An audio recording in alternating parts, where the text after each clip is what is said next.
Musicians in bars getting beer. It's Ken Post. How you doing? I'm doing great. You're drumming tonight. I am. And with Neil Chapman. Yes, and looking forward to it. He's a crazy man, and he brings a lot out of me. I'm looking forward to it. That's great. And you want to tell us about your musical history?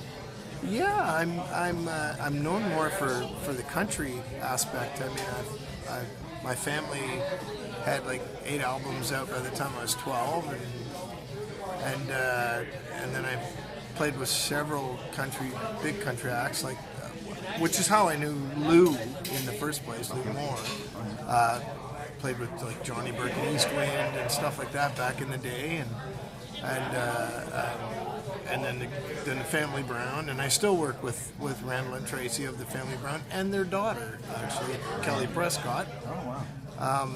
But I do several different kinds of music, and was asked to do this. Photobomb. Was asked to play with this crazy man, and I love. I used to play at the casino in the country act when he would be in the R&B acts, and we became friends. But I never ever got to play with him until about a month ago at the Aurora Festival. Oh, really? And it was like guitar heaven. It was him and Graham Young and Wendell Ferguson and Dennis Pendrith on bass, and it was just phenomenal. So yeah, I'm looking forward to a great night and not knowing what's going to get thrown my way. Yeah, for sure. It's going to be fun. So I just want to backtrack a little bit. You said your family's got 12 albums? We did, yeah. Tell me about that. Well, it was called the Singing Post Family, and what would it have been? It would have been 69. I had been playing at the age of 4. My 2 sisters were older, and we got invited to go to the Ed Sullivan Theater. Wow.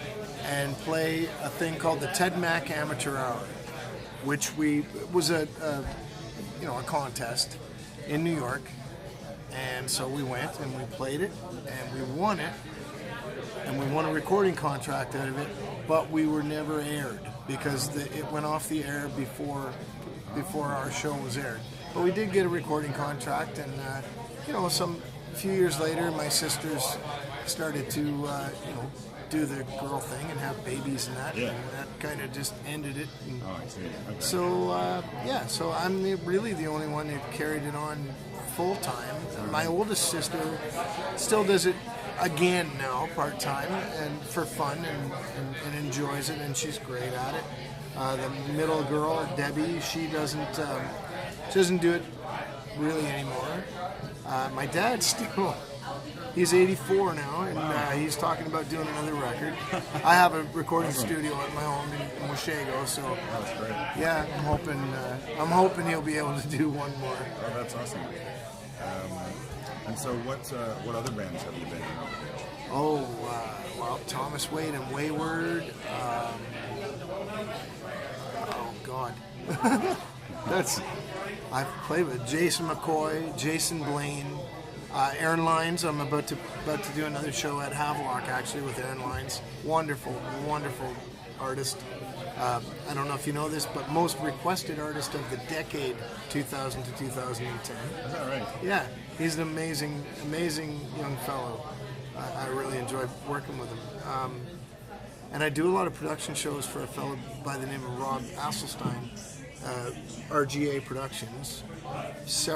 One's called World Rock Symphony Orchestra. Another is called Return to Grace. We just finished a cross-Canada tour of that. It's an Elvis chronology, I would say.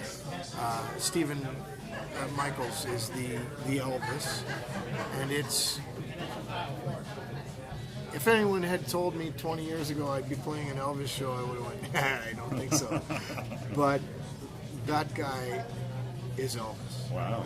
I feel like I'm playing with Elvis. Oh, and the band is 23 people on stage. Like, it's full on. Did you do Collingwood this year? No, we don't do that. Oh, I see. You're a little bit above that. No, it's like 2 tractor trailers, full on theater show. Wow. It's and I don't mean to belittle Collingwood at all. By saying it's above that. It's just different. It's not. Okay. It's not at in any way a tribute act. It's meant to be completely just a homage to Elvis. And that man is, if it's possible that Elvis has been reincarnated, it is Stephen Michaels. Amazing. Yeah. And so you've mentioned a bunch of musicians that you've played with, and Elvis. And where have you enjoyed playing most? What venues or what cities? Oh, well, I mean, I've played all over the world, and it depends who I'm playing with. I mean, I just played Blues Fest in Ottawa with Kelly Prescott, who is the daughter of Tracy Brown, who, in my opinion, is the epitome of Canadian country music royalty, and her husband, Randall Prescott, who is 7-time producer of the year, and I used to be on staff at their studio.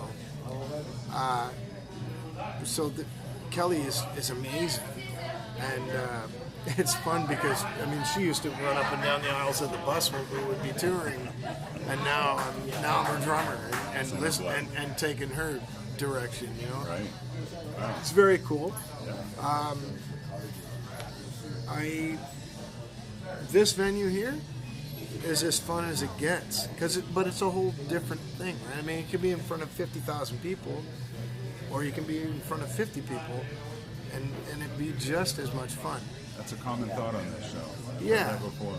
Yeah, it is a hoot in here. I've had the great fortune to work with Lou and some of his other artists like Wendell, and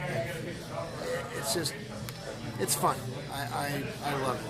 And thank you, Al Cross, for not being available tonight. Cool. And you must have a funny story from the road. Oh, that I can tell on camera? No, it's on the YouTube. I have several funny stories. I've been very fortunate to tour with a lot of great people. I have a Thomas Wade story from the late 90s. Thomas Wade and Wayward, we were touring, and Jason McCoy was touring at the same time, and we were able to share keyboard players. A fellow by the name of Rich Roxborough, he's a great player, great friend.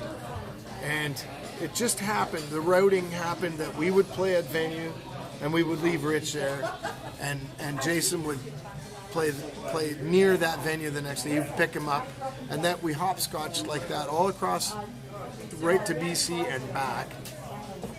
And we got back as far as the last show we were both on, and it was in Geraldton, Ontario, and I'm sitting in this little motel, and I'm a bit of a bugger, as you might have noticed, and we're sitting beside these two OPP officers, one of them was a player, and I recognized him from years gone by, and we got talking, and the bass player from Thomas's band had taken up photography, and he was doing silly photos at West, and so he had photos of the whole band from the back, thankfully, but peeing off the side of the road in the mountains, right?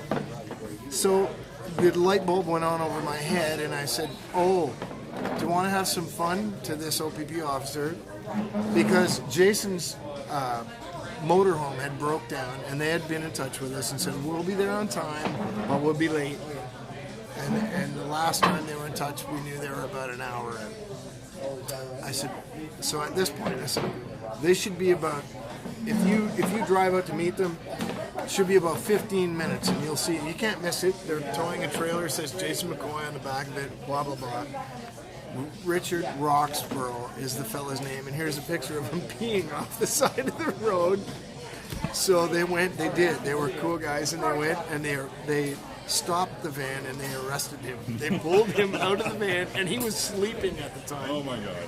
They pulled him out of the motorhome, and then put him in handcuffs, threw him in their Suburban, and drove off. And Jason or any of the boys in his band were none the wiser. They just thought they just lost their keyboard player. He just got arrested. And they drove him back to the motel, and where we were all standing out clapping when they drove in and let him out and took the cuffs off him. Yeah. That's one of the best stories that's ever been on this show, I gotta tell you. That's a good one. It was fun. All right, anything else you want to say or promote before we cut out? Please come and look after Lou. Lou Moore is a great guy. He's a musical icon. You need to come out and see him, and if you need to take guitar lessons, he's a great guitar teacher too. Oh, that's great. He's right here in the vicinity. He's one of your people. Look after him. Thanks for being on Musicians in Bars, getting beer. Thank you for having me. All right, cheers.